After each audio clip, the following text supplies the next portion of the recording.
جنتی براق کے اوپر بیٹھنے لگے.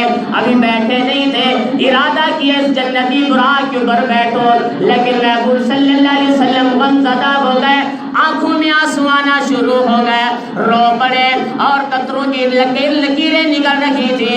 جبرائیل علیہ السلام نوری فرشتوں کا سردار کھڑا ہے. اللہ اکبر. اللہ کے نبی صلی اللہ علیہ وسلم کے دائیں طرف بھی 70,000 فرشتے کھڑے ہیں, بائیں طرف بھی 70,000 فرشتے کھڑے ہیں, آگے بھی 70,000 ہے, پیچھے بھی 70,000 ہے. تمام کے تمام استقبالیہ ٹیم ہے. اللہ اکبر. تمام فرشتوں کا سردار جبرائیل علیہ السلام ہے.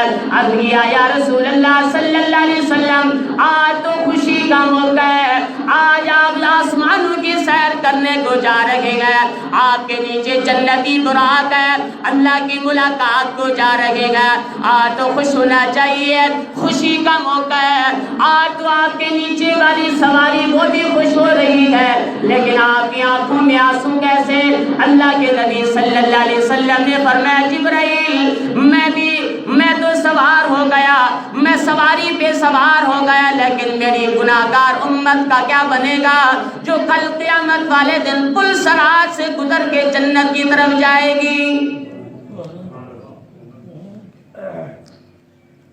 جبرائیل علیہ السلام گئے, اللہ سے پوچھ لیا, پھر واپس آ گئے.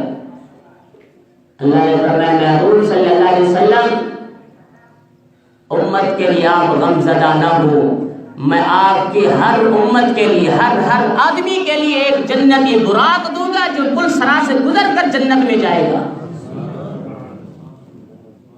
پھر اللہ کے نبی صلی اللہ علیہ وسلم نے فرمایا خوش نصیب ہوں گے وہ لوگ جنہوں نے ہر سال قربانی کی ہوگی.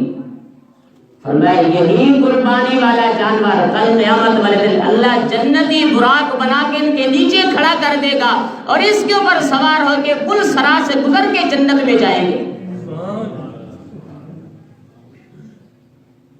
اللہ کے نبی صلی اللہ علیہ وسلم کو کتنی فکر ہے امت کی, آسمانوں کی سیر کرنے جا رہے ہیں, امت کی فکر ہے. آسمانوں میں پہنچ بھی گئے, پھر بھی امت کی فکر تھی,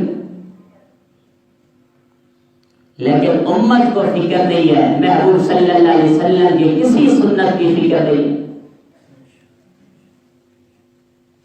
میں ایک وہ صدیق تھا, حضور صلی اللہ علیہ وسلم معراج میں جیسے ہجرت میں جا رہے تھے, صدیق نے دیکھا محبوب صلی اللہ علیہ وسلم کے پاؤں مبارک سوج گئے. بعض علماء نے کہا سوج گئے تھے, برم آ گئی تھی, بعض نے کہا ایڑیوں سے خون نکلنا شروع ہو گیا تھا.